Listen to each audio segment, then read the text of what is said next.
Jadi kita perlu tahu genogram keluarga kita.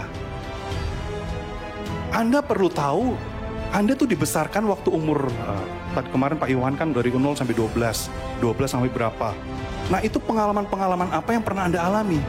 Itu kita perlu tulis. Jangan diabaikan. Ya, kita perlu tulis satu persatu. Karena apa? Pada saat perasaan-perasaan itu sakit, waktu kita tidak kunjungi, itu masih ada lukanya. Makanya ketika kita ketemu sama orang, ya, waktu mungkin kata-katanya kamu, ya intonasi cuman kamu tuh selalu ini deh. Orang kan nggak tahu kalau semua ngomong kayak gitu menyakitan orang kan nggak tahu kan.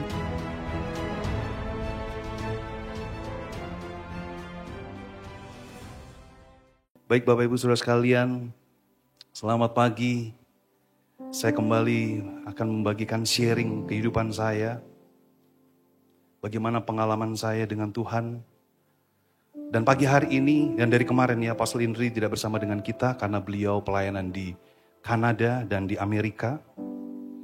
Jadi hari Jumat kemarin beliau berangkat, dan pada waktu pagi Sabtu kemarin, beliau langsung berbicara di dalam retreat di Kanada. Tapi sebelum saya mulai, saya sharing, mari kita doa buat Apostle Indri ya, buat gembala kita. Let's pray. Anda bisa taruh, mungkin Anda membawa Alkitab, taruh di meja. Ya kita doa sama-sama, kita sepakat ya. Bapa di surga, kami tempat ini jemaat-Mu, jemaat gereja generasi apostolik di Kuningan Place, Jakarta. Kami berdoa buat gembala senior kami, Apostle Indri. Dalam pelayanan beliau Tuhan, saat selama lebih dari 10 hari. Pelayanan di Kanada, di Amerika. Kami tahu Tuhan bahwa Roh Kudus yang akan membawakan roh firman yang lebih tajam daripada pedang bermata dua. Dan Roh Kudus bekerja Tuhan buat jemaat-Mu yang membutuhkan firman untuk saat seperti ini. Di mana dunia sedang kacau, di mana dunia sedang tidak baik-baik saja. Tapi justru terang Allah perlu dinyalakan. Terang Allah butuh hadir di dalam kegelapan. Kami berdoa Tuhan buat hamba-Mu Apostle Indri bisa membagikan seperti apa kata-Mu Tuhan untuk saat seperti ini buat gereja-Mu di Kanada maupun di Amerika. Pakai beliau untuk menjadi uluran tangan-Mu Tuhan. Sehingga jemaat-Mu yang ada di Kanada akan mengalami kasih Allah yang luar biasa. Mereka akan bertemu dengan Engkau Tuhan. Yang tadinya yang sakit akan disembuhkan, yang lemah akan dikuatkan, yang susah akan dihibur. Pengalaman pertama mereka untuk bertemu dengan Engkau melalui firman-Mu adalah satu pengalaman yang begitu indah, yang tidak bisa dilupakan. Karena kami bertemu dengan pencipta kami. Pencipta langit, bumi dan segala isinya. Dan menciptakan kami secara pribadi dengan sempurna. Karena kami semua di tempat ini maupun yang jemaat yang ada di Kanada, di Amerika adalah masterpiece-Mu, buatan Allah yang indah. Kami berdoa supaya mereka memahami identitas mereka dalam Kristus. Bahwa mereka anak Allah. Terima kasih Bapa. Sehingga pada waktu mereka menerima firman-Mu. Firman itu bicara dalam hati mereka. Menyegarkan jiwa mereka. Sehingga mereka bisa membawa terang itu kepada teman-teman sekeliling yang di pekerjaan, di apapun yang mereka lakukan. Karena terang itu membawa keberhasilan dalam kehidupannya. Terima kasih Bapa. Kami ucap syukur di dalam nama Tuhan Yesus. Amin. Amin. Baik Bapak Ibu Saudara sekalian, hari ini suatu kehormatan buat saya juga kembali untuk membagikan apa yang Tuhan taruh dalam kehidupan saya. Dan saya juga mengucap syukur saya diberikan kepercayaan untuk membagikan pengalaman hidup bersama dengan Tuhan ya, melalui pembelajaran-pembelajaran yang kita ajarkan di gereja ini, melalui emotionally healthy spirituality. Melalui emotionally healthy spirituality ada day by day. Dan juga ada emotionally healthy leader. Dan memang buku-buku ini kalau semua kita lihat. Tetapi di dalam buku ini merupakan harta karun yang terpendam. Betul? Tapi kalau semua kita lihat fisik. Well seperti biasa ya. Buku. Tapi coba buka buku itu. Coba kamu alami buku itu. Ini berharga. Makanya saya kemana-mana selalu bawa ini. Karena apa? Ini buat saya berharga banget. Ini bukan sekedar buku buat saya, tapi ini pengalaman. Dan saya bersyukur saya di sini diajarkan seperti ini. Karena kita melihat bahwa dunia semakin jahat, semakin terpuruk. Tetapi bagaimana kita semua anak Tuhan yang digembalakan dalam suatu gereja lokal.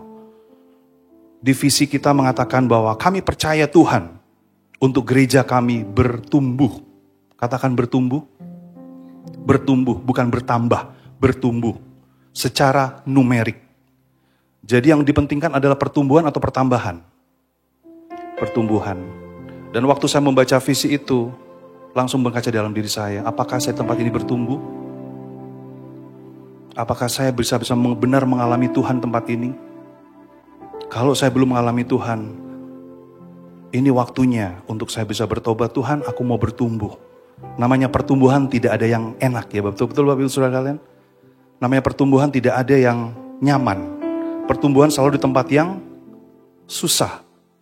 Jadi kalau semua kita nggak mau tempat yang susah, kita tidak akan bertumbuh. Tetapi pertumbuhan di tempat yang susah, yang tidak enak untuk manusia lama saya. Saya nggak biasa berpuasa, tapi saya harus berpuasa. Saya mencoba berpuasa, saya mengikuti apa yang John Mark Comer lakukan, yang Apostle Indri ajarkan melalui practicing the way. Biasa saya puasa setiap hari Rebo. Saya pertama kali puasa, saya coba dari pagi sampai jam 12 siang. Itu rasanya, kelaparan membara. Apalagi kalau semua mengingat makanan yang saya suka. Itu godaan-godaan semua. Well, tapi ya kita perlu lewati. Saya perlu lewati karena saya berpuasa bukan untuk diri saya. Tapi saya berpuasa untuk saya kembali mau dengar suara Tuhan. Karena selama ini daging saya lebih berkuasa daripada suara Tuhan. Sehingga kehidupan saya banyak hal yang terjadi. Banyak di jiwa saya yang luka, yang saya balut. Dan saya menggunakan kemana-mana dengan banyak perban-perban. Mungkin Anda tidak bisa lihat karena itu posisinya di dalam. Mungkin Anda bisa lihat saya secara luar, tampilan bagus banget. Saya pakai jas dan saya keren banget, ya memang keren banget. Tapi pada waktu saya di kamar saya berkaca dengan diri saya. Well, this is the real you. Tuhan mau gimana Tuhan? Engkau udah ciptakan saya seperti ini. Dan saya harus menatap diri saya dengan gompelan-gompelan hidup saya. Dan harus saya memandang diri saya apa adanya. Yang tadinya mungkin saya make up. Well, hari ini saya juga di make up. Thank you buat Marisa yang make up saya. Tapi itu semua adalah public life. Pagi hari ini saya mau membagikan tema public life versus private life. Apa yang Anda lihat mengenai saya saat ini adalah public life saya. Dan tentunya Anda tidak tahu bagaimana kehidupan saya secara private. Dan pertanyaannya, apa yang saya lakukan pada saat orang tidak melihat saya? Kehidupan seperti apa yang saya bangun pada saat pemimpin saya tidak melihat saya? Anda tidak melihat saya, teman-teman saya tidak melihat saya. Bahkan Apostle Indri sendiri pun tidak melihat saya. Dan keluarga Anda tidak melihat saya. Tetapi ada mata Tuhan yang terus-menerus melihat Anda dan saya. Dan undangan Tuhan yang selalu diberikan saya dan Anda setiap hari untuk apa? Untuk bertemu. Mari kita buka sama-sama di Amsal 15 ayat 3. Saya tidak masukkan di slide, karena kita mau sama-sama kita buka firman Tuhan di Amsal 15 ayat 3.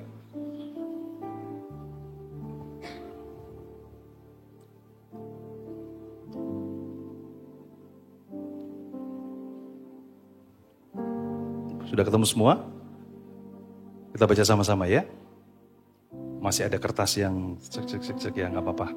Saya menunggu.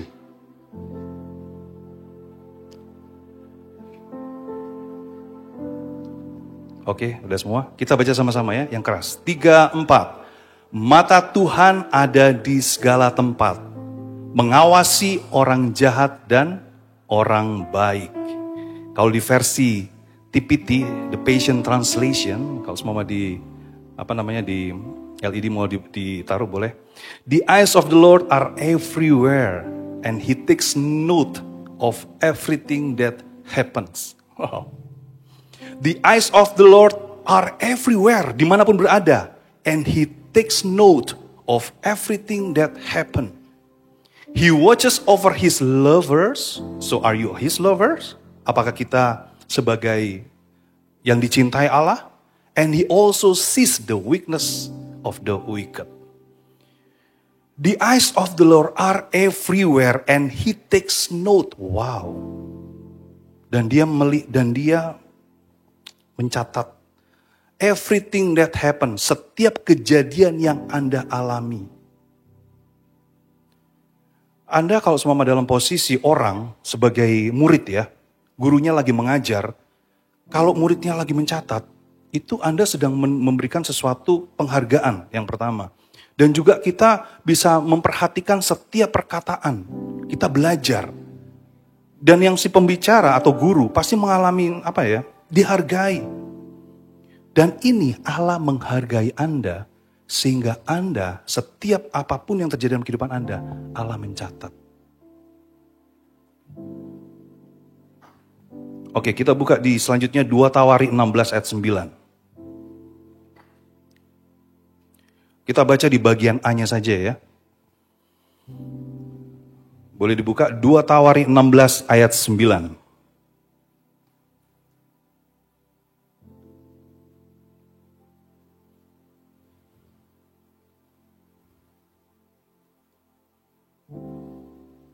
Sudah ketemu semua? Wow, saya senang banget sih melihat anak kecil datang sini terus mencatat.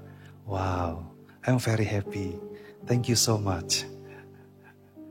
Kalau anak dari kecil untuk mendengar firman tuh, amazing, keren. Kamu keren. Oke, kita bisa sama ya. Karena mata Tuhan menjelajah seluruh bumi untuk melimpahkan kekuatannya kepada mereka yang bersungguh hati terhadap Dia. Jadi mata Tuhan menjelajah di seluruh bumi ya. The Lord keeps close watch over the whole world and gives strength to those whose hearts are loyal to Him. Dan Dia memberikan kekuatan kepada orang-orang yang sungguh-sungguh mencari Dia. Waktu saya membaca ayat ini, Henry, apakah kamu sungguh-sungguh mencari aku, Tuhan? Karena apa? Aku mau mencurahkan kekuatanku sama kamu. Enggak Tuhan, sorry ya, maksudnya selama ini saya memakai kekuatan saya sendiri, saya masih bisa melakukan ini. Kenapa aku butuh kamu? No. Sebenarnya kamu hanya butuh rest. Kan di Matius 11 ayat 28 mengatakan, marilah kepadaku semua yang letih lesu dan berbeban berat. Kamu letih gak? Kamu lesu gak? Yes, aku letih lesu. Aku berbeban berat. Banyak hal yang terjadi dalam kehidupanku. Sehingga membuat aku perasaanku takut, cemas, ini. Ya udah, ini kasih ke aku. Aku mau kasih kelegaan sama kamu. Nah ini ada satu barter yang begitu indah. Kamu kasih ke aku kasih kamu. Ya. Tadi kan lagu apa tuh? Katakan bertanah bertaline. Serahkanlah, asik banget ya. Serahkanlah, serahkan pada Yesus segala beban yang menindih hidupmu. Enak nyanyi, serahkanlah. Tapi pertanyaannya apakah kalian benar-benar serahkan? Serahkan tuh ngomong ya, di Mazmur 62 ayat 9, curahkanlah seluruh isi hatimu, seluruhnya. Kekhawatiran, ketakutan, kecemasan, kesenangan, happy, damai sejahtera, serahin all the thing semua. Sampai kita merasakan lega. Nah itu loh, waktu kita memberikan semuanya, Tuhan tukar kelegaan. Kelegaan, waktu kita lega, Tuhan itu bisa ngomong. Dan perkataan itu yang menyegarkan jiwa kita. Amin. Nah, mengenai kehidupan public life atau private life, sama juga apabila kita bisa melihat bangunan yang indah berdiri. Ya. Yang bisa kita lihat adalah keindahan bagian luarnya. Tetapi Anda tidak tahu fondasi bangunan itu. Saya tidak tahu Anda di tempat ini di Jakarta ada banyak Ada banyak gedung-gedung yang bagus ya. Tinggi-tinggi, melihat gedung-gedung yang tinggi, yang terjulang, yang bagus-bagus. Sehingga saya mencari gedung apa sih yang tertinggi di Jakarta. Gedung tertinggi Jakarta saat ini adalah Autograph Tower. Kalian semua Bapak Ibu Saudara tahu ya. Di kawasan Tamrin 9 Jakarta Pusat. Dengan tinggi sekitar 382,9 meter dan 75 lantai. Dan menurut beberapa sumber, pembangunan autograf ini memakan waktu sekitar 8 tahun. Dari 2013 sampai 2022. Wow. Dan yang paling lama memang pastinya fondasi. Betul? Saya nggak tahu di sini ada tukang bangunan. Ya, Anda tahu sendiri ya. Saya bukan tukang bangunan, tapi saya mau belajar. Jadi proses pembangunan itu dimulai dari tahun 2013. Kalau semua Anda bisa melihat gedung itu, wah, terjulang tinggi ke atas. Dan bahkan di paling ujung, paling atas, kita bisa loh mampir ke paling atas. Waktu kita di atas, kita bisa melihat seluruh Jakarta. Wih, keren banget Jakarta. Kita bisa menikmati ini Menteng, ini Sarinah, semua ya. 360. Anda bisa menikmati dengan gedung yang tinggi ini. Tetapi sekarang pertanyaannya, tahu nggak Anda fondasinya? Kamu tahu nggak di dalam itu ada berapa meter ke bawah untuk menopang gedung setinggi itu?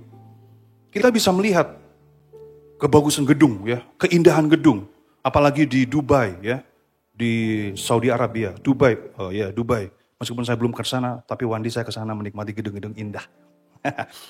Anda bisa menikmati gedung-gedung begitu indah, wow. Tetapi yang tidak diperhatikan orang, bagaimana membangun fondasi. Dan tentunya pembangunan gedung ini membutuhkan biaya yang sangat besar. Ya, kekuatan bangunan ditentukan oleh fondasi. Fondasi tidak kelihatan, tetapi harganya jauh lebih mahal daripada bangunan luarnya. Pertanyaannya, dari apa yang kita saksikan, kita lihat gedung yang besar. Kalau semua kita koneksikan dengan kehidupan kita, fondasi kehidupan apa yang saat ini Anda sedang bangun? Fondasi ini sama dengan kehidupan your private life.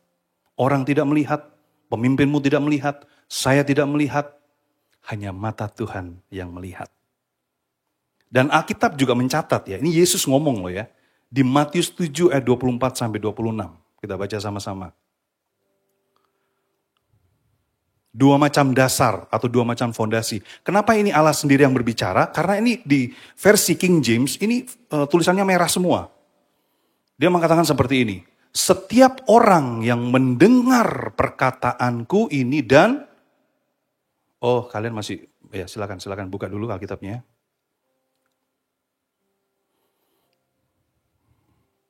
Oh, ada di LED ya. Kita baca sama-sama ya. 3, 4. Setiap orang yang mendengar perkataanku ini dan melakukannya, ini saya tulisannya besar banget. Kata mendengar dan melakukan. Ia sama dengan orang yang bijaksana yang mendirikan rumahnya di atas batu. Good. Kemudian turunlah hujan dan datanglah banjir. Lalu angin melanda rumah itu. Wow, kalau semua kita lihat di Bali, ya, waktu hujan keras itu tiba-tiba loh Bapak Ibu Saudara sekalian, tidak ada hujan direncanakan, tidak ada bencana direncanakan, betul? Betul? Manusia bisa merencanakan, tapi Tuhan yang menentukan. Di atas apa? Di atas batu. Tetapi setiap orang yang mendengar perkataan, gue katakan mendengar lagi, sekali lagi mendengar. Perkataanku sama-sama mendengar, betul? Yang satunya melakukannya sehingga dia didirikan di atas batu. Dan yang satunya ini apa? Setiap orang yang mendengar perkataanku dan tidak melakukannya. Ia sama seperti apa? Ia sama dengan orang yang... Kok pelan suaranya? Keras lagi dong. Bodoh. Yang mendirikan rumahnya di atas pasir. Waktu saya membaca ayat ini, Hen, kamu yang mana? Yang bijaksana atau yang bodoh? Ya, sometimes bijaksana, sometimes bodoh. 50-50 lah. Tapi kadang-kadang yang lebih bodoh lebih banyak daripada bijaksana. Dan itu saya sadari. Karena apa? Tidak melakukan ini banyak hal. Ya. Kata-kata mendengar ini benar-benar kayak sesuatu yang menonjol di hati saya. Mendengar. Kalau Anda mendengar seseorang, pikiran Anda jangan sampai kemana-mana. Kalian fokus dengan kehadiran orang tersebut, kalian dengar baik-baik. Akibatnya apa? Kita bisa tahu hatinya dia. Betul? Sama dengan Apostle Indri. Beliau bagian firman begitu keras buat kita semua. Intonasinya keras. Kalau semua Anda perhatikan intonasi kerasnya, Anda bisa luka loh. Tetapi, kalau Anda perhatikan hatinya, Anda tahu itu yang benar. Orang marah-marah. Marah-marah itu ada sebab, Bapak Ibu Saudara sekalian. Dia marah-marah ada sebab. Ada satu cerita yang begitu membuat saya bertobat. Ada seorang pekerja, insinyur, dan dia hebat lah. Dia naik bus. Terus tiba-tiba ada seorang anak dan ibu yang datang waktu di pemerintahan atau ya pemerintahan selanjutnya. Dia buka, itu anaknya nangis keras banget. Itu anaknya nangis. Sampai orang ini ngomong, "Bu, bisa gak sih? Itu anak disuruh diam." Dia nangis, ibunya cuek, dia nangis. "Bu, bisa gak sih? Diam dia." Orang-orang semua di bis marah-marah. Gimana sih? Anda tahu, pada saat pintu bis terbuka, ibu itu ngomong sama anak ini, "Bapak Ibu, saya minta maaf. Karena baru jam ini, dia kehilangan ayahnya." Langsung semua diam. Waktu saya mendengar cerita kayak gitu, kita nggak bisa judge people. No. Siapa kita untuk menjudge orang? Kalian nggak tahu apa yang dibalik yang dia bawa. Kalian nggak tahu hatinya mengasihi orang. Waktu orang negur, dipikir, lu nggak mengasihi gua sih. Tapi justru namanya orang tua, kenapa menegur? Ada sebab. Dia mengasihi kita. Setiap orang yang kita ketemukan, setiap orang kita bertemu, don't judge people. Dan ini saya sih, kadang-kadang saya kalau cuma ketemu sama orang ya, apa seperti Stephen alami. Dan saya juga alami. Waktu pertama saya mau ketemu sama Pasal, saya mau pakai baju apa? Saya pakai baju apa? Kenapa? Karena saya nggak mau disakitin. Jadi saya memakai gimana saya bisa fit. Contoh saya ketemu sama Pak Ferry. Gimana kehidupan saya bisa fit dengan Pak Ferry. Saya ketemu siapa? Saya fit dengan siapa? Jadi segala masa lampau yang saya lakukan, saya tutup dengan bagus-bagus untuk saya bisa fit menyenangkan Pak Ferry. Menyenangkan ini, orang ini, menyenangkan ini. Berapa sakitnya saya. Tetapi waktu saya tahu jiwa saya, dalam hati saya mengenal jiwaku. Wow. Mulai Tuhan mulai sembuhkan sedikit demi sedikit. Waktu saya bertemu dengan orang. Yes, this is just as I am. Inilah saya. This is me. Saya nggak perlu untuk berkata bagus supaya saya orang, ini bagus sekali, ini baik banget. Siapa yang baik? Nggak ada manusia yang baik.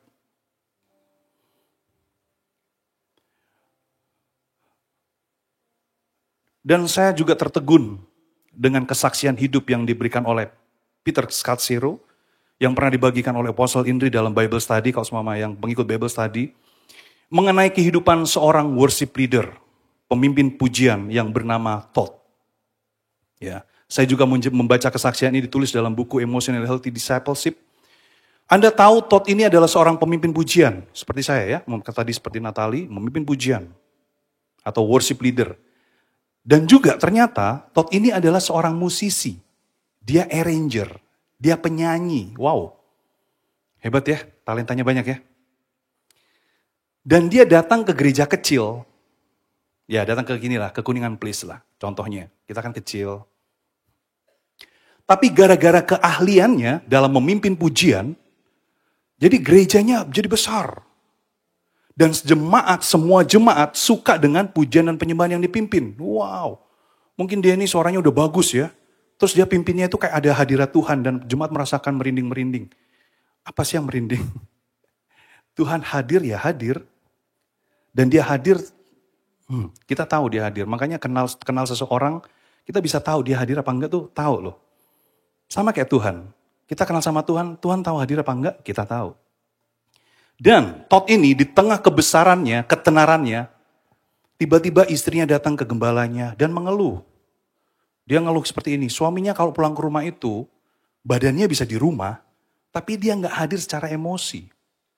Sehingga anak dan istrinya tidak mendapatkan perhatian secara emosi.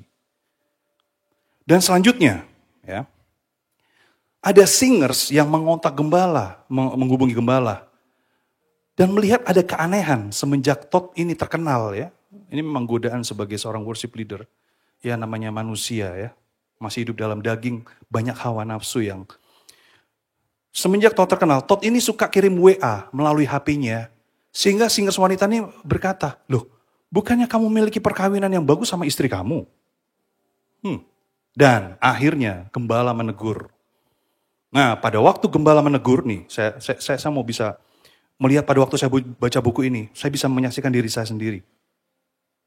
Makanya kalau semua saya baca buku ya, itu sebenarnya bukan buat orang lain loh. Ini kayak ngaca buat saya. Oke, wow, this is me Lord. Sejujurnya kita kerentanan tuh sampai kayak gitu loh. Ini aku Tuhan, bukan orang lain, no, me.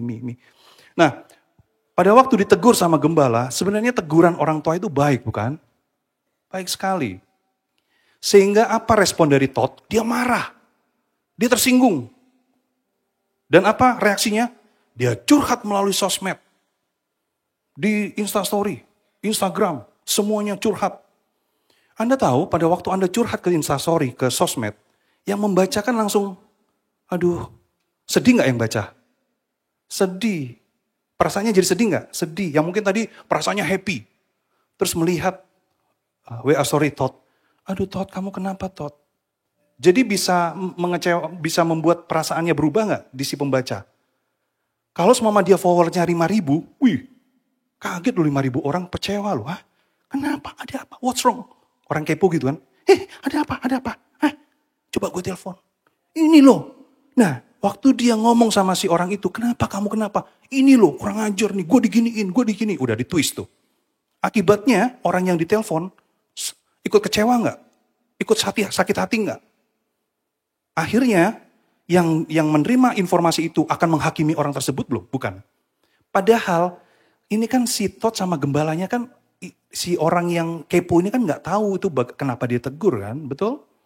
Itu saya seperti itu Bapak Saudara sekalian. Saya ngejudge people dari orang lihat. Makanya kadang-kadang kalau semua saya lihat WA story ada orang yang ngomong macam-macam. Saya sebagai saudara seiman, saya cuma mengingatkan, please be careful. Jangan buang sampah sembarangan. Karena akan mempengaruhi perasaan orang. Coba kamu disakitin orang, mau gak? Ya udah, jangan stop sakitin. Stop di dia. Berikan kabar baik. Karena apa? Setiap teguran tuh pasti ada tujuan dan maksud, betul? Betul Bapak Ibu Saudara sekalian? Betul? Betul. Saya berdoa ini bicara sama kita semua, terutama saya. Dan dia menyindir semuanya bahwa gembalanya kurang peka. Pemberitaan negatif di sosial media mengenai pemimpinnya. Yang saya lihat ini kan emosinya bocor. Ya, kalau air bocor, jadi bengkak itu pengeluaran. Semuanya bocor, sesuatu yang bocor gak bagus lah. Dan akibatnya mau mengundang semua orang untuk apa yang terjadi, pembelaan dan segala macam. Dan terakhir, akhirnya Todd meninggalkan gereja itu. Tetapi gembalanya baru belajar, ternyata yang diperhatikan oleh gembala tersebut adalah 10% dari gunung es yang kelihatan. Which is public life. Si gembala tidak pernah menyelidiki tentang gunung es di bawah permukaan 90% tersebut. Itu apa aja isinya? Oh banyak tuh. Masa lampau, ya, inner child, bagaimana pola-pola keluarga dibesarkan, bagaimana keluarga dia, bagaimana lingkungan dia dibesarkan. Apapun yang terjadi. Bahkan waktu saya baca ini, saya sadar ya. Saya itu orangnya tidak bisa di look down. Saya tuh orangnya gak bisa, kalau orang look down saya tuh gak bisa. Saya langsung, tanpa sadar saya kecewa. Padahal orang tersebut kan tidak maksud untuk look down saya. Mungkin dia melalui satu pertanyaan. Tapi sesensitif itu, saya gak mau di look down people. Orang gak mau look down saya. Jadi akibatnya apa? Waktu setelah saya pelajari mengenai genogram, mengenai bagaimana saya dibesarkan, ternyata saya pada waktu usia 4-5 tahun, itu saya dibully loh. Saya mengalami pembulian. Waduh, teman saya gini. Akibatnya saya bertumbuh menjadi, sebenarnya itu emosi marah. Tapi itu saya marah, kecewa. Tapi itu saya pendam. Akibatnya apa? I have to prove to people I am okay. I have to prove, saya harus menunjukkan kepada semua orang, saya okay. Tapi pada saat pembulian datang, mulai saya sakit lagi.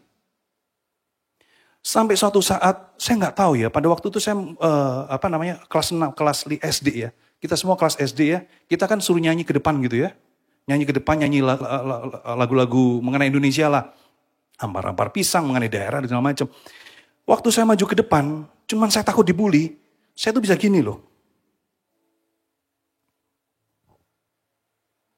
Muka saya gituin. Saya nggak mau orang lihat semua, saya gini.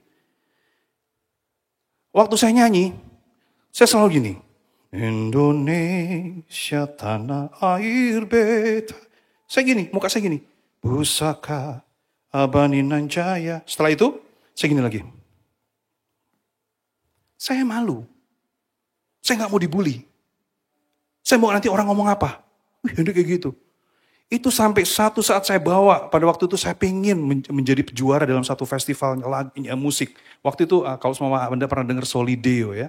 Nggak tahu sekarang mungkin udah nggak ada. Ya mungkin yang anak-anak generasi anu nggak tahu ya. Ini generasi waktu saya masih muda. Itu saya latihan bernyanyi. Itu acaranya contoh bulan Agustus. Tapi dari bulan April saya tuh udah lari, udah latihan pernafasan. Saya ngundang satu guru vokal, waktu itu udah di Jakarta, kuliah. Nah, waktu lomba tersebut, ada para pendukung ya, semua teman-teman saya datang, support saya. Jadi apa yang terjadi? Pada waktu saya panggung, bayangan itu kembali lagi. Bayangan yang masih saya sekep. Saya takut dibully, saya takut gini. Akibatnya apa yang terjadi? Waktu saya nyanyi, dari awal lagu, pertengahan sampai akhirnya. Kan kita doa gitu kan. Awal, pertengahan, akhir. Tuhan tutup bungkus. Awal, pertengahan, akhir. Suaranya fals semua. Musiknya gini, saya suara gini. Musiknya gini, fals sampai semua teman-teman saya. Semua malu. Jadi selama ini saya bangun, saya latihan nafas, saya lari, saya latihan nyanyi, teknik nyanyi. Buat apa? Akibatnya wah itu termalu dalam kehidupan saya Bapak Ibu Saudara sekalian. Malu is namanya. Kalau semua orang Jawa bilang malu itu malu is. Akibatnya apa? Saya belajar lagu-lagu. Ada lagu The Prayer kan? Tahu kan The Prayer ya? Siapa yang nyanyi The Prayer? Bapak Ibu tahu siapa yang nyanyi? Siapa? Siapa? Namanya Andrea Bocelli. Keren kan? Saya mau mencoba menjadi Henry Bocelli. jadi saya belajar semua kelekukannya. Sunyamon mondo senza più violenza. Keren ya. Tapi waktu saya nyanyi kayak gitu, kamu tuh siapa sih? Kamu orang lain. Kamu Andrea Bocelli. Oh iya ya bukan ya. Cuma apa? Cuma butuh sanjungan dari orang. Wih gila keren banget suara kamu. Keren banget sih. Tapi kembali pada waktu di kamar. Saya merintih kesakitan.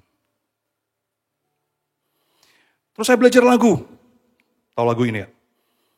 You raise me up so I can stand on mountain. Tahu lagu itu? Siapa yang nyanyi? Siapa? Josh Groban. Saya pengen jadi Josh Groban. Andrea Bocelli, Josh Groban. Siapa lagi? Mau jadi siapa? Jadi ini? Jadi ini? Saya sampai mikir, kalau Tuhan ketemu sama kamu, siapa lu? Lucu gak sih? Kamu tuh siapa sih? Kamu mau jadi ini, kamu jadi ini. Kan di buku itu ada kan? Ya, waktu siapa namanya Musa ya Musa. Waktu orang tersebut menghadap Tuhan, kok kamu gak jadi Musa? Kok kamu gak jadi Elia? Terus kamu tuh siapa? Who are you actually? Kamu tuh siapa? Saya gak tahu Tuhan. I don't know. I don't know me. Itu makanya buku ini How to Man Powerful. Bapak Ibu saudara sekalian coba ya mengalami buku ini ya. Coba deh. Saya mau katakan kayak gini. Coba deh alami deh. I cannot speechless lah mengalami seperti itu. Nah, Karena masa lampau diabaikan. Ya, si gembala ini tahu bahwa masa lampau diabaikan. Ya, maka hal itu mempunyai kekuatan besar sekali yang bikin Anda tidak bisa mencapai masa depan atau destinasi Allah yang disediakan sebagai ciptaan baru dalam Kristus. Oleh karena itu di buku ini, ya, buku biru, di buku EHS, ini di bab 5, itu bicara mengenai melihat masa lalu untuk melangkah maju ke masa depan. Jadi kita perlu tahu genogram keluarga kita. Anda perlu tahu, Anda tuh dibesarkan waktu umur, kemarin Pak Iwan kan dari 0 sampai 12 sampai berapa. Nah itu pengalaman-pengalaman apa yang pernah Anda alami. Itu kita perlu tulis. Jangan diabaikan. Ya, kita perlu tulis satu persatu. Karena apa? Pada saat perasaan-perasaan itu sakit, waktu kita tidak kunjungi, itu masih ada lukanya. Makanya ketika kita ketemu sama orang, ya, waktu mungkin kata-katanya kamu, ya intonasi cuman kamu tuh selalu ini deh. Orang kan nggak tahu kalau semua ngomong kayak gitu menyakitkan orang kan nggak tahu kan. Mungkin dia biasa, apalagi kalau semua dari saudara kita orang Batak ya kan. Itu kan kalau ngomong kan wow, memang menggelegar. Tapi memang lingkungannya seperti itu. Kita nggak bisa ngejudge. Sehingga kita banyak terluka, orang-orang Jawa banyak terluka dengan orang Batak. Dari suku ini terluka dengan ini suku ini. Ini gimana Indonesia kalau semua setiap suku? Padahal kan dengan kekayaan, ya Indonesia memiliki berapa pulau? Coba berantem semua, hancur loh Indonesia. Tapi kita bisa menghargai perbedaan tersebut. Karena apa? Kita ngerti. Ya, memang itu dibesarkan dan kita perlu tahu. Nah, kalau si gembala ini mengerti teori gunung es di bawah permukaan dan tahu kekuatan masa lampau dipatahkan melalui penyalipan, kemungkinan, ya, this is a chance. Kemungkinan Todd ini bisa ditolong, direscue. Dan tidak akan keluar dari gerejanya. Tetapi apa? Dilayani dan juga tidak dihakimi. Dan kesaksian ini di buku ini sangat beresonansi di hati saya. Karena secara posisi saya sama sebagai worship leader. Saya tidak perlu menjudge Todd, tapi saya perlu belajar. Dan saya perlu mengaca diri saya. Dulu saya berpikir bahwa setelah diselamatkan dan terima Yesus ya sebagai Tuhan dan Juru Selamat atas hidup saya.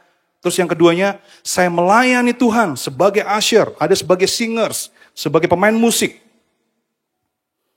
Terus memenangkan jiwa dan menerima Yesus sebagai Tuhan dan Juru Selamat itu sudah cukup. Tetapi setelah saya belajar mengenai emotionally healthy discipleship, emotionally healthy spirituality, itu semua hanya public life saya.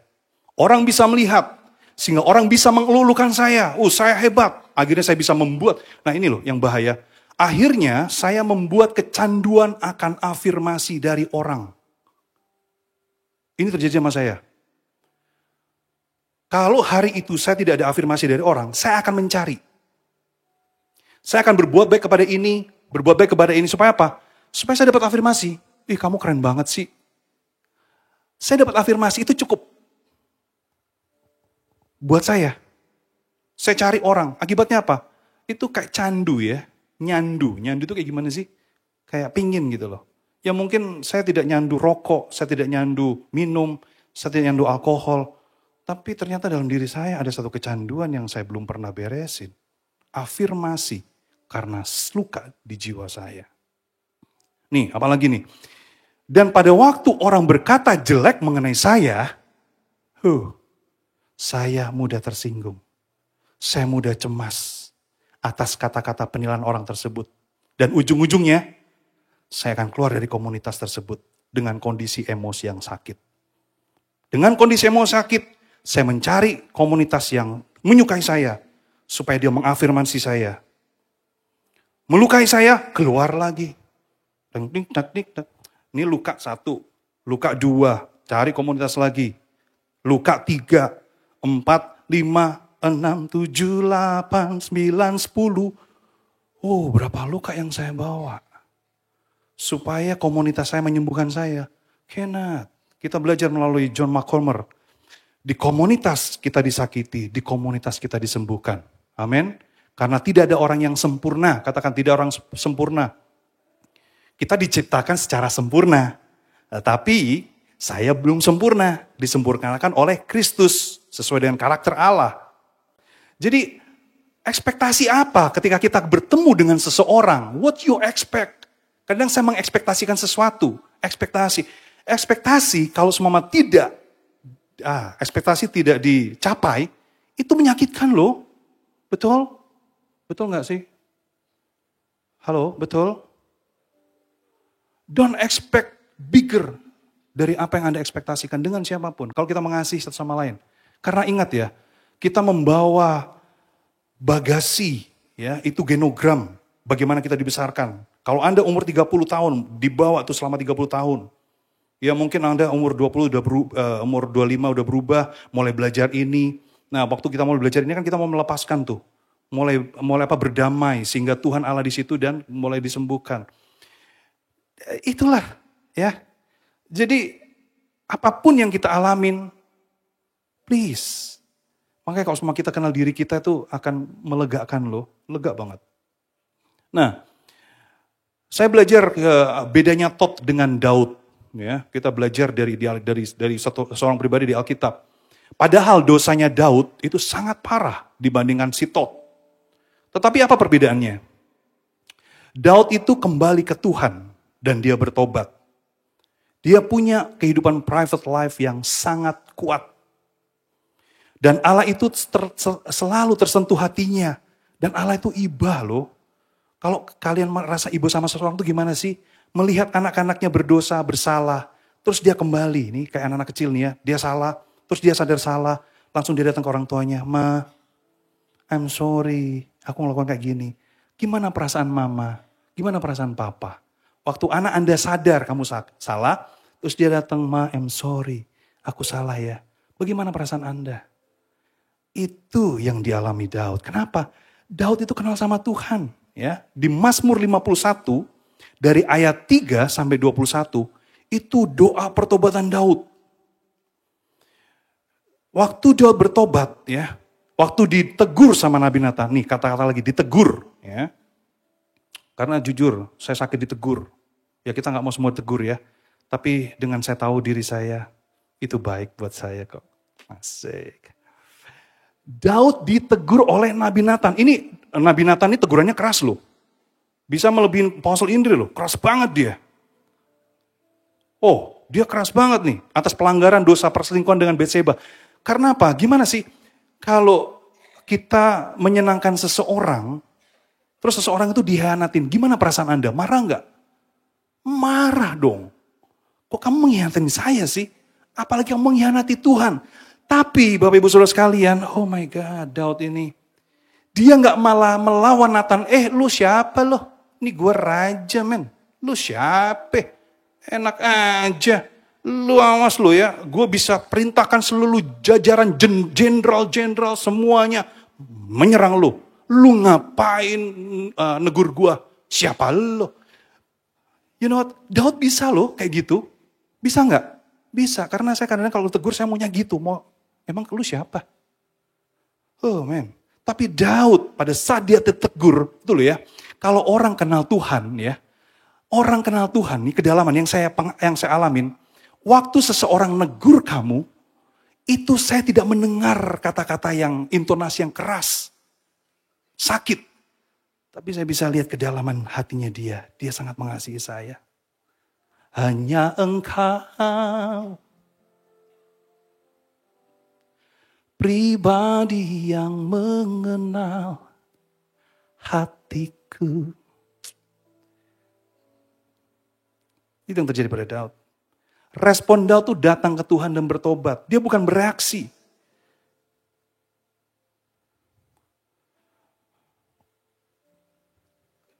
Oleh karena itu di Mazmur 51 ayat 8, kita buka sama-sama ya. 51 ayat 8. Inilah pertobatan Daud. Kenapa sih dia bertobat?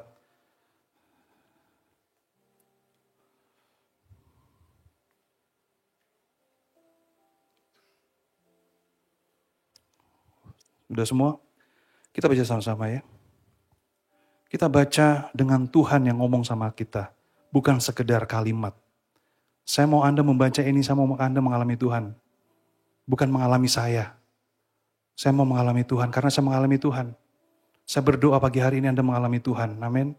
Saya nggak mau Anda mengalami saya. Saya hanya memberikan kesaksian apa yang saya alami dengan Tuhan. Mari kita baca sama-sama. Sesungguhnya engkau berkenan akan kebenaran dalam batin. Dan dengan diam-diam engkau memberitahukan hikmat kepadaku. Wow. Anda mau menjadi orang yang bijaksana atau orang yang bodoh? Pilihan ada di Anda. Pilihan ada di saya. Pada waktu Daud ditegur.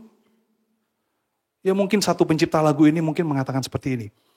Ujilah aku Tuhan. Cobalah aku Tuhan. Terus selidiki hatiku dan batinku. Mataku tertuju padamu. Aku cinta padamu, Tuhan. Aku rindu hadirat-Mu, Tuhan. Keinginan Daud itu, wow, amazing.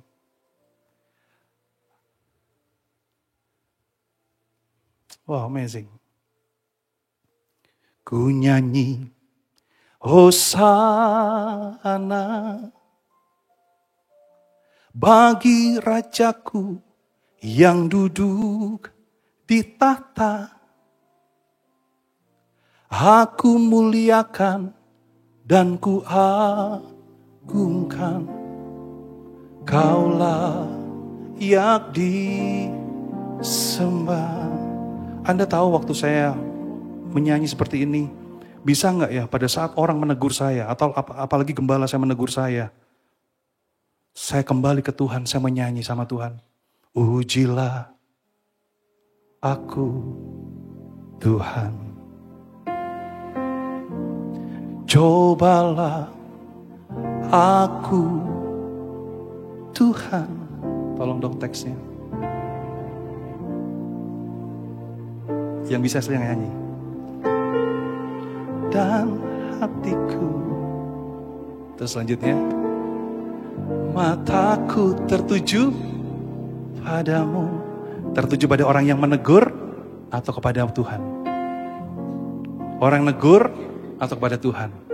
Sehingga pada waktu ditegur habis-habisan, ku nyanyi semuanya. Hosana, oh nyanyikan bagi Rajaku yang duduk di tahta. Oh duduk di tahta bersama dengan kita. Aku muliakan dan ku agungkan. Kaulah yang disembah. Di tengah disakitin orang mengkhianati kita, nyanyikan. Aku nyanyi, yes, Hosana bagi Rajaku, sambil teteskan mata, yang duduk gua sakit Tuhan. Di tahta, aku bisa merasakan Daud pada waktu tegur keras sama Nathan. Aku muliakan dan ku agungkan. Kaulah yang disembah. Pada waktu kita menyanyikan lagu itu, kita berserah sama Tuhan penyakit, rasa sakit kita. Ingat Mazmur 62 ayat 9. Curahkanlah segala isi hatimu kepada Tuhan, Lord. Aku sakit Tuhan, aku tersinggung dengan kata-kata ini. Aku gak bisa begini terus Tuhan. Aku tersinggung sekali Tuhan dengan ngomongan seperti itu Tuhan. Tapi tolong aku Tuhan. Aku gak bisa menerima kenyataan seperti ini. Buat aku bisa kenal diriku dan melihat jiwaku kalau aku disakitin, dikecewakan. Setelah itu baru lega.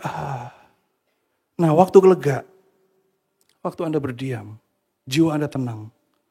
Di situ Tuhan akan ngomong sama kita. Di situ Tuhan ngomong sepoi-sepoi bahasa. Dia mengatakan, hai anakku, aku juga bersama-sama kamu kok. Bagaimana rasanya kalau semua Anda disakiti, terus ada orang yang di samping Anda, dia tidak ngomong apa-apa, dia cuma menepuk Anda.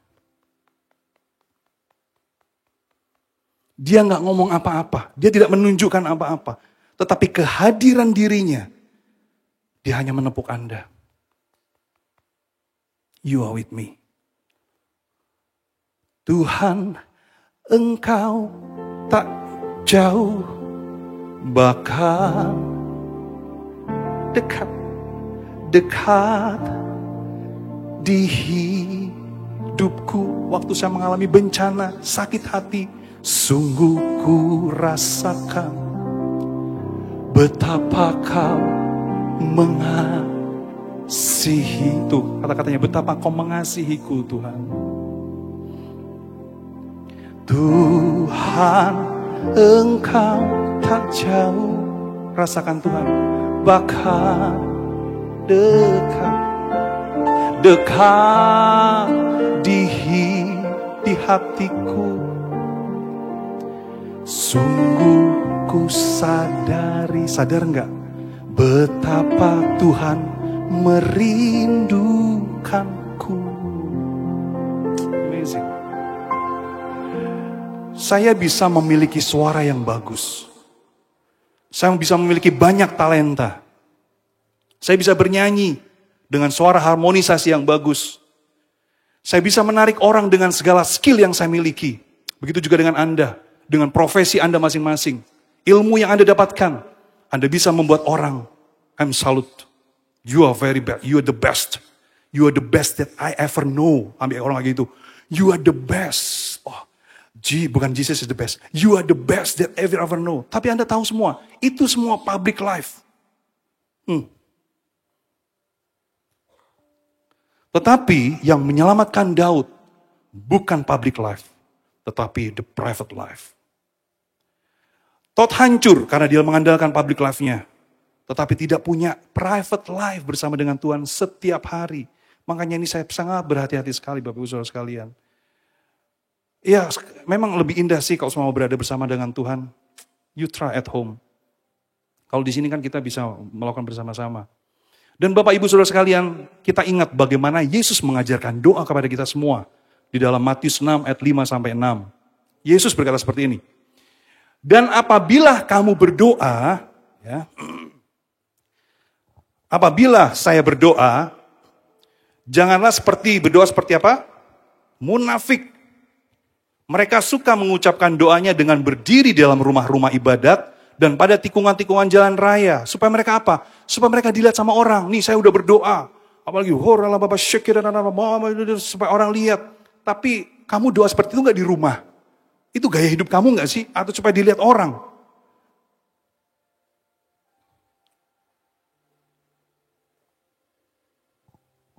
Di tikungan jalan raya. Supaya mereka dilihat. Tapi aku berkata kepadamu, sesungguhnya mereka sudah mendapatkan upah. Ya. Tetapi jika engkau berdoa, masuklah ke dalam kamarmu, tutuplah pintu dan berdoalah kepada Bapa di surga yang ada di tempat tersembunyi. This is nice, ini very good. Kenapa Yesus itu pagi-pagi benar, dia datang kepada Bapa. Dia mau menemukan Allah di tempat tersembunyi. The silent, bukan silent night. Itu kan Natal ya. Holy.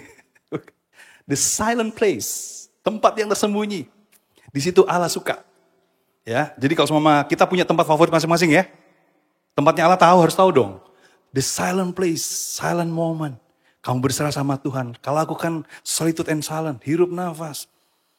Kamu rasakan deg-degan di jiwamu. Ih, gue kok deg-degan ya. Nah, ini yang saya lakukan. Gue kenapa deg-degan ya? Oh, aku lagi mikiran ini. Habis aku lagi mikiran ini, Tuhan, aku mikirin ini, aku khawatir banget ya, deg-degan nih. Aku mikiran ini, banyak banget pikiranku. Tuhan, tolong. Coba langsung satu firman, keluar, tap. Damai sejahteraku kuberikan padamu. Fokusin ke situ terus. Mulai kita merasakan hadirat Tuhan. Karena mereka sudah punya reward in life ya, terlepas dari problem keluarga, reward tetap ada, kita akan terima kalau kita invest waktu dalam private kita dengan Tuhan. Nah, sekarang kita belajar bagaimana Daud membangun kehidupan private life-nya dengan Tuhan. Kita lihat rahasianya ya. Ini orang yang tidak pernah tahu. Nah, Daud bertemu dengan Tuhan berapa kali? Berapa kali sehari? Wow, 7 kali. Itu di Mazmur 119, 164 sampai 105. Ya, dia mengatakan seperti ini, saya bacakan ya. 7 kali dalam sehari aku memuji-muji engkau karena hukum-hukummu yang adil. Nah ini bagus banget nih. Besarlah ketentraman pada orang-orang yang mencintai Tauratmu. Tidak ada batu sandungan bagi mereka. Keren ya? Coba lakuin. Belum tentu keren. 7 kali loh. Tapi sekarang keren sih memang. Di handphone saya ini ada software namanya Pause.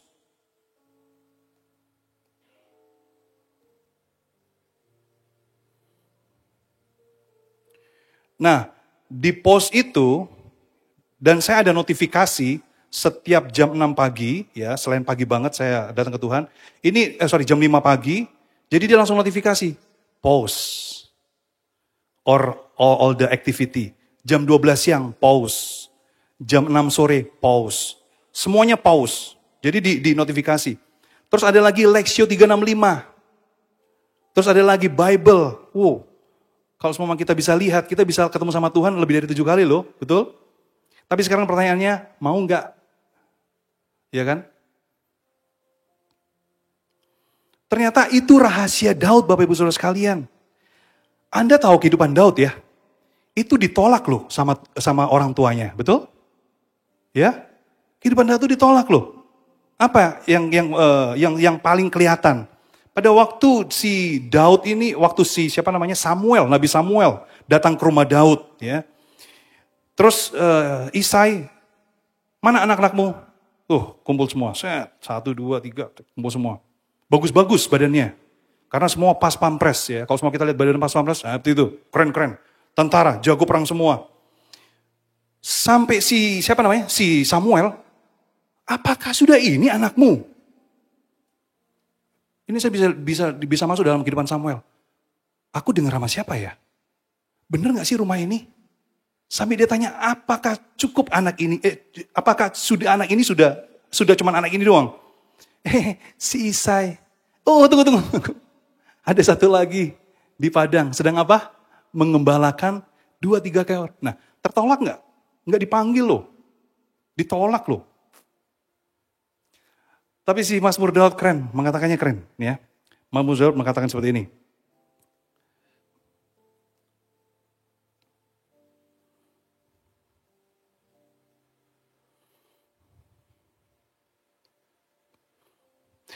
Dia firman Tuhan mengatakan, walaupun ayah ibuku meninggalkan aku, tapi Tuhan menyambut aku. Nanti kan dicari di rumah lah. Tuh. Ya. Berarti berapa kali dalam sehari Daud bertemu dengan Tuhan? 7 kali sehari. Di day by day, ini cuma 2 kali loh. Hari pertama, pagi, siang, dan siang sore. Ya, ini cuma 2 kali. Tapi di sini ada juga, ada jadwal komplain. Nah, komplainnya doa pagi jam 6 sampai jam 9. Doa siang 11 sampai 2. Doa sore 5 sampai 8. Terus ada komplain, doa malam sebelum tidur. Nih, Anda bisa beli ya. Dan alami Tuhan. Nah, ini Daud 7 kali. Oke, kalau Anda masih belum 7 kali, it's okay. Katakan it's okay. Nggak apa-apa. Minimal 1 kali dulu. Setiap hari, day by day. Setelah 1 kali, minggu kedua, mulai 2 kali. Coba kita alamin ya, 1 hari, 2 hari, 3 hari. Bukan minggu ini. Nah, kalau Anda pertemuannya minggu demi minggu, apa yang Anda bangun fondasi kehidupan Anda? Mau seperti Daud? 7 times. Ya. Walaupun saya tidak setenar Todd, ya, tetapi saya sedang bangun private life. Supaya waktu saya mengalami goncangan, badai, tsunami, dan kehidupan, saya tetap kuat dalam hubungan dengan Tuhan. Kehidupan disiplin hidup bersama Tuhan tidak ada sensasi. Katakan tidak ada sensasi. Tidak ada ledakan. Ya, tidak ada sensasi. Ledakan. Wah, pengen ini. No. Tetapi, ya, ini bagusnya. Tuhan sedang mentransformasi manusia batin Anda. Memulihkan jiwa Anda. Your private life. Kembali, your private life. Anda mau melihat satu bangunan yang indah, lihat fondasinya. Anda mau melihat kehidupan Anda yang saat ini pada saat orang lihat, orang ini benar-benar kenal Tuhan. Itu baru orang mengalami Tuhan.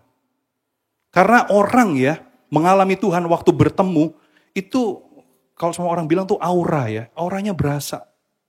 Anda kalau semua ketemu Apostle Indri kan auranya berasa, betul? Iya semua. Ya, well, sis. Dia bangun sama Tuhannya itu sampai aduh, kalau Anda lihat tantangannya Apostle Indri, man, life, wow. Kalau dia tidak bangun manusia private life dalam Tuhan, wah, tidak mungkin.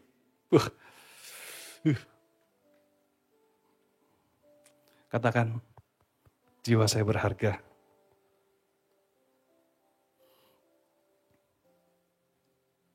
Bahkan saya heran ya, melihat banyak pengkhotbah besar dan pemimpin berpikir seolah-olah pemuritan terjadi melalui khotbah. Ini sama seperti pergi ke kamar bayi ya, menyemprot bayi-bayi dengan susu, lalu keluar kamar sambil mengatakan, sudah memberi mereka makan. Cukup. Tapi tidak ada emosional yang hadir setiap waktu, setiap jam. Nanti pada saat bayi itu menjadi besar, akan kelihatan loh. Pemuritan yang sehat secara emosi dibangun di atas komitmen yang kuat untuk menghasilkan murid Yesus bagi dunia ini. Bahkan, ukuran keberhasilan berubah dari menghitung jumlah, nih ya. Ukuran keberhasilan berubah dari apa? Menghitung jumlah, berapa banyak yang hadir, yang berpartisipasi, yang memberi persembahan, yang melayani. Menjadi, wah this is good. Mengukur seberapa dalam perubahan yang terjadi, perubahan from the inside out, right? Perubahan yang terjadi dan visi jangka panjang terkait memultiplikasikan murid yang memuridkan. Kita tidak bisa memberi, we cannot give what we don't have. Kita tidak bisa memberi apa yang kita tidak punya. Tetapi apa yang kita miliki sebagai murid, kita akan multiplikasikan ke murid berikutnya. Murid berikutnya. Bukan pengunjung. Nanti kalau pengunjung, fondasinya pasti tidak akan goyah. Pasti akan goyah. Nanti keluar lagi. Tapi kalau murid, ya, murid itu seperti tanaman, akarnya itu semakin kuat. Meskipun itu pohon mengalami panas, hujan, panas, terik hujan. Oh, dia akan semakin kuat. Badai, dia akan semakin kuat. Coba tanaman itu ditanam, terus dicabut, tanam, cabut, tanam. Cabut, tanam. Apakah tanam akan mati? Yes, mati, right?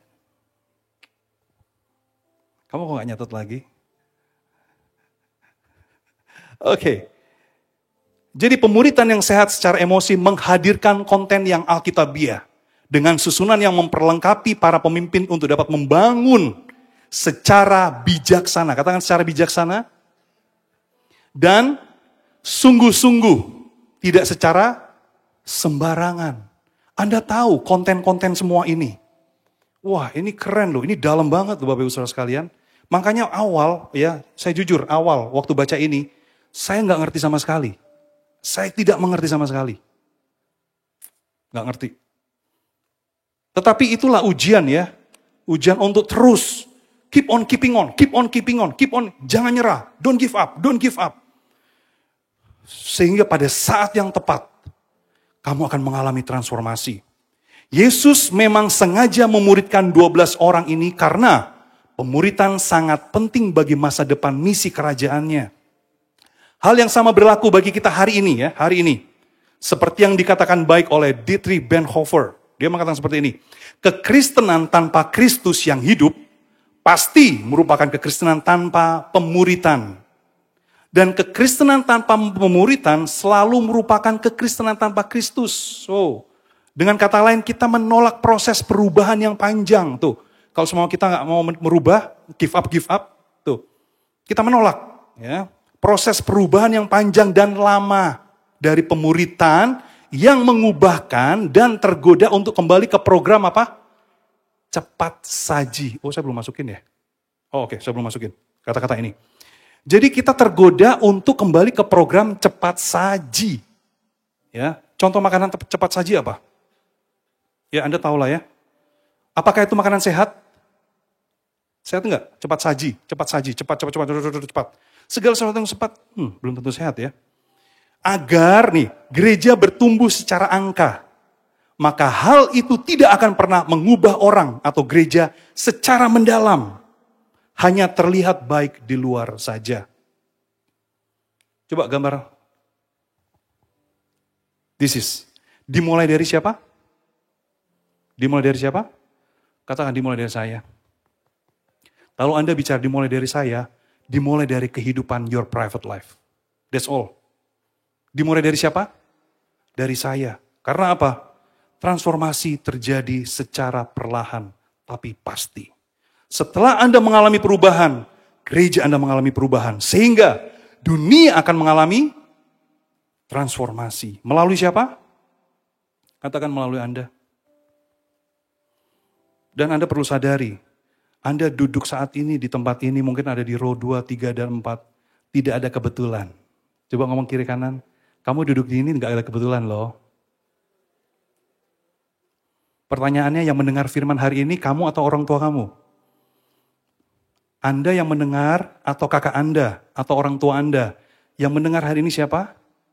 Saya. Firman Tuhan mengatakan, kalau kamu mendengar, jangan keraskan hatimu. Minta Roh Kudus untuk bisa memberikan penginsafan. Dimulai dari Anda. Ini satu undangan buat saya. Mari Jemaat GGA Bali, Jakarta, dan BSD. Saya mengundang untuk kita membangun kehidupan secara private untuk berada bersama dengan Tuhan setiap apa? Setiap hari atau setiap minggu? Siapa yang mau komitmen setiap hari saya mau bertemu dengan Tuhan? Ingat ya, Tuhan tadi mencatat ya. He takes note everything you do.